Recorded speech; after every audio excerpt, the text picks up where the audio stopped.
भद्रक सहर स्थित ऐतिहासिक गांधी पड़ियाठारे अनुष्ठित होइथिला बीजेपीर मिश्रण पर्व। बीजेपी रे सामिल हेले भगत सेनार आवाहक तथा भद्रकर विशिष्ट समाजसेवी सीतांशु शेखर महापात्र। जिला सभापति हेमंत पाढ़ी सभापतित्व में अनुष्ठित कार्यक्रम में राज्य सभापति मनमोहन सामंत, केन्द्रमंत्री विश्वेश्वर टुडू, धामनगर युव विधायक सूर्यवंशी सूरज, राज्य संपादक अभिमन्यु सेठी प्रमुखों सहित जिलार 5टी विधानसभा निर्वाचन मंडलीर नेतृवृंद जोग देइथिले। सीतांशु तांकर 2000 अधिक समर्थकों नहीं एक विशाल शोभायात्रा आसिथिले। राज्य सभापति और केन्द्रमंत्री तांको उत्तरीय और टोपी पिंधाई दल को स्वागत करथिले। पूर्वतन काउंसिलर और पूर्वतन समिति सभ्यों समेत पूर्वतन जिला परिषद सदस्य और अन्य दलर कर्मी माने विधिवत भाव में बीजेपी रे सामिल होइथिले।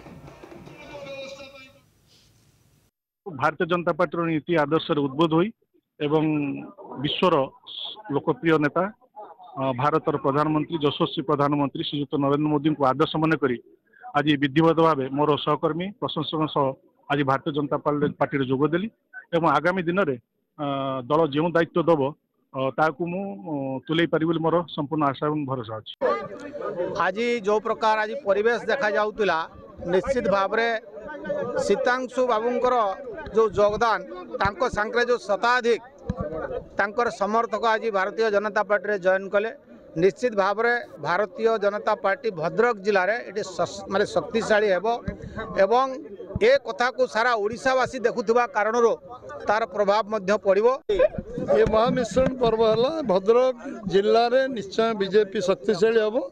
जो मैंने मिसिले तांको स्वागत करुच्ची, अभिनंदन जनाऊँगी, कृतज्ञता ज्ञापन करुच्ची।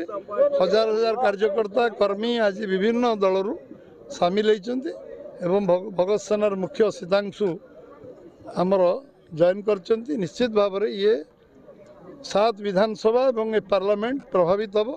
भारतीय जनता पार्टी नीति आदर्श उद्बोध हुई एवं विश्वर लोकप्रिय नेता भारतर प्रधानमंत्री यशस्वी प्रधानमंत्री श्रीयुक्त नरेंद्र मोदी को आदर्श मन करी आज विधिवत भाव मोर सहकर्मी प्रशंसक आज भारतीय जनता पार्टी जोगदेली एवं आगामी दिन में दल जो दायित्व दब ताकू तुले पारि मोर संपूर्ण आशा और भरोसा अच्छी। आज जो प्रकार आज परिवेश देखा जाउतिला निश्चित भाव में सीतांशु बाबूंकर जो योगदान तांको सांकरे जो शताधिक तांकर समर्थक आज भारतीय जनता पार्टी रे जॉइन कले।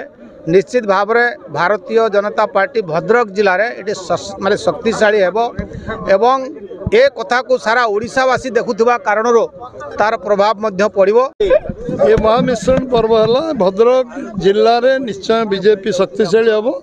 जो मैंने मिसिले तांको स्वागत करुच्ची, अभिनंदन जनाऊँगी, कृतज्ञता ज्ञापन करुच्ची। हजार हजार कार्यकर्ता कर्मी आज विभिन्न दलरू सामिल होती एवं भगत सेनार मुख्य सीतांशु आमर जॉइन करचंती। निश्चित भाव में ये 7 विधानसभा एवं पार्लियामेंट प्रभावित हम।